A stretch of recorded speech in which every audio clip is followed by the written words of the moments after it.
Assalamualaikum warahmatullahi wabarakatuh. Halo, perkenalkan nama saya Dea Maisha Pramesti dengan NIM 24041301119 dari Rombel 4, Prodi Teknik Informatika. Pada video ini saya akan menjelaskan tentang getaran harmonik. Video ini saya buat untuk memenuhi tugas fisika yang diampu oleh Bapak Dr. Budi Naini Mindiarto. Baik, pertama di sini kita akan membahas apa itu gerak harmonik. Nah, sebelum kita masuk ke pengertian apa itu gerak harmonik, kita perlu tahu dulu nih, apa itu gerak periodik. Jadi, gerak periodik adalah gerakan yang selalu terjadi dalam interval waktu yang tetap. Sedangkan gerak harmonik adalah gerak bolak-balik periodik yang dipengaruhi oleh gaya pemulih. Gaya pemulih ini selalu mengarah ke posisi kesetimbangan dan sebanding dengan simpangan, tetapi berlawanan arah. Nah, di sini yang akan kita bahas lebih lanjut yaitu gerak harmonik sederhana. Gerak harmonik sederhana yaitu gerak harmonik tanpa adanya gaya gesekan. Dalam gerak harmonik sederhana, ada gaya khusus yang selalu menarik benda kembali ke posisi tengah atau kesetimbangannya. Gaya-gaya yang dimaksud yaitu ada satu, arah, yaitu selalu menuju ke tengah seolah-olah ingin menyeimbangkan benda. Yang kedua, ada kuat, yaitu semakin jauh benda dari tengah, maka semakin besar pula gaya ini menariknya. Untuk contoh dari gerak harmonik sederhana, sekarang coba kita bayangkan sebuah pegas yang ditarik kemudian dilepaskan. Karena momentum, pegas terus bergerak bolak-balik, pola gerakannya sangat teratur dan bisa digambarkan dengan gelombang sinus. Oke. Selanjutnya di sini ada frekuensi sudut dan kecepatan sudut. Frekuensi sudut dilambangkan dengan omega, sedangkan kecepatan sudut dilambangkan dengan vektor omega. Untuk makna atau pengertiannya, frekuensi sudut adalah kecepatan perubahan sudut dalam gerak periodik. Sedangkan kecepatan sudut adalah kecepatan perubahan sudut benda berotasi. Untuk besarannya, frekuensi sudut memiliki besaran skalar, sedangkan kecepatan sudut memiliki besaran vektor. Kemudian konteksnya pada frekuensi sudut yaitu gelombang atau osilasi, sedangkan pada kecepatan sudut yaitu rotasi benda tagar. Untuk rumusnya, frekuensi sudut memiliki rumus omega sama dengan 2 dikali pi dikali f. Dengan f di sini merupakan frekuensi getaran. Untuk rumus F sendiri di sini adalah F sama dengan 1 per T. Nah, T di sini merupakan periode ya. Lalu untuk rumus dari kecepatan sudut yaitu vektor omega sama dengan delta theta per delta T. Lalu arah frekuensi sudut yaitu tidak ada arah spesifik atau hanya nilai, sedangkan arah kecepatan sudut yaitu dia memiliki arah sesuai aturan tangan kanan yang seperti ini. Kemudian di sini ada 3 gambar, yaitu gambar A, gambar B, dan gambar C. Di sini terdapat juga pertanyaan. Yang pertama ada bagaimana besar dan arah F, percepatan, kecepatan, dan X. Lalu pertanyaan kedua ada berapa besar energi potensial dan energi kinetiknya. Oke, pada ilustrasi yang pertama, benda bermasa M ditarik ke kanan, lalu di sini F sama dengan min Kx, karena F di sini merupakan gaya pemulih ya. Nah, apa itu gaya pemulih? Gaya pemulih merupakan gaya yang mengembalikan ke posisi semula. Kemudian, besar dan arah F-nya yaitu F sama dengan min K dikali A. Di sini, K itu adalah konstanta, sedangkan A besar ini adalah amplitudo. Besar dari gayanya itu maksimum, dan arahnya itu ke kiri karena benda ditarik ke kanan. Kemudian percepatannya A sama dengan min K per M dikali amplitudo.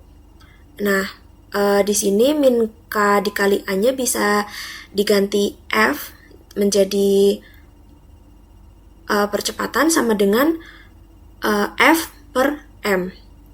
Besar percepatannya maksimum serta arahnya ke kiri sama. Lalu kecepatan atau V sama dengan 0 karena benda berhenti sesaat sebelum berbalik arah setelah ditarik. Jadi benda setelah ditarik dia itu sempat berhenti sesaat sebelum dia ke arah yang sebaliknya. Kemudian posisi atau X yaitu sama dengan amplitudonya.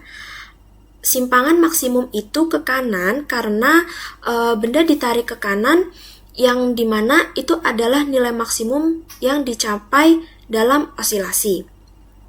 Nah, seperti yang sudah dijelaskan tadi, saat pegas ditarik dari posisi kesetimbangan, perpanjangan X pegas akan berubah dari 0 hingga mencapai nilai maksimalnya, yaitu amplitudo.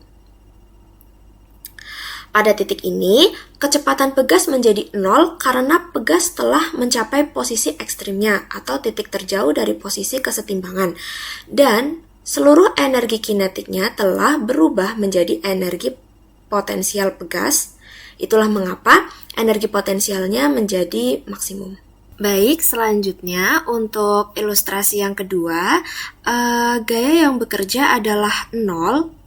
Di sini tidak ada gaya pemulih karena benda berada di titik kesetimbangan yaitu X sama dengan 0.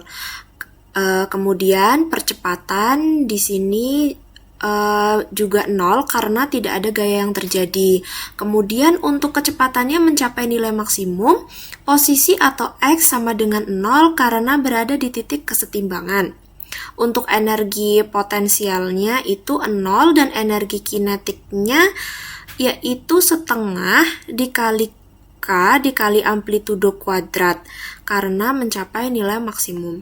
Selanjutnya pada ilustrasi ketiga, setelah benda melewati titik kesetimbangannya, gaya atau F-nya yaitu besarnya maksimum dan arahnya itu ke kanan.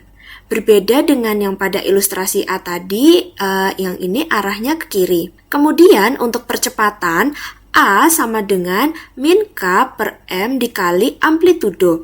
Besar percepatannya maksimum dan arahnya itu ke kanan. Untuk kecepatannya sama dengan 0 karena benda berhenti sesaat sebelum balik ke arah kanan. Kemudian posisinya ada pada X sama dengan A.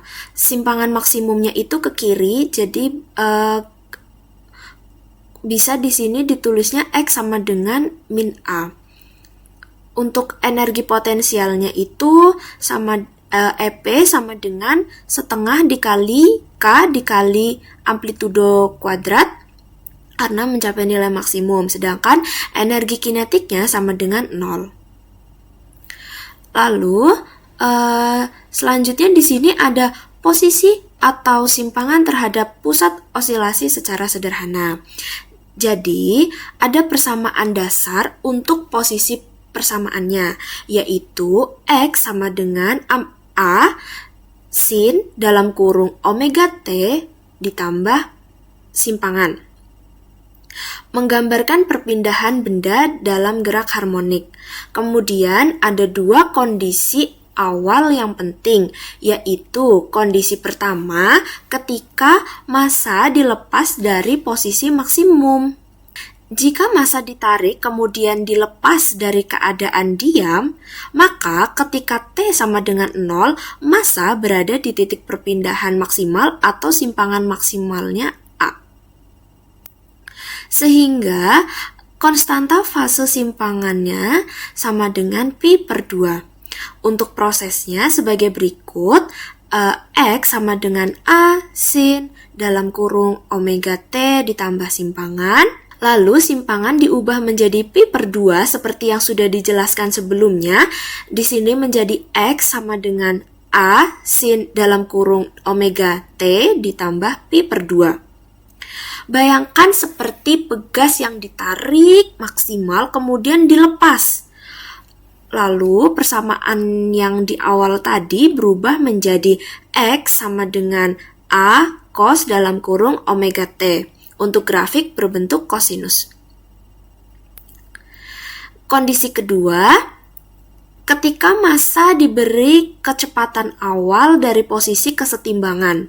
Jika massa diberi kecepatan awal dari posisi kesetimbangan, maka ketika T sama dengan 0, massa berada di titik kesetimbangan atau X sama dengan 0. Sehingga simpangan sama dengan 0. Untuk prosesnya sebagai berikut, di sini X sama dengan A sin dalam kurung omega T ditambah simpangan, lalu simpangan diubah menjadi 0 seperti yang sudah dijelaskan sebelumnya. Di sini menjadi X sama dengan A sin dalam kurung omega T ditambah 0. Kemudian persamaan yang di awal tadi berubah menjadi X sama dengan A sin dalam kurung omega T untuk grafik berbentuk sinus.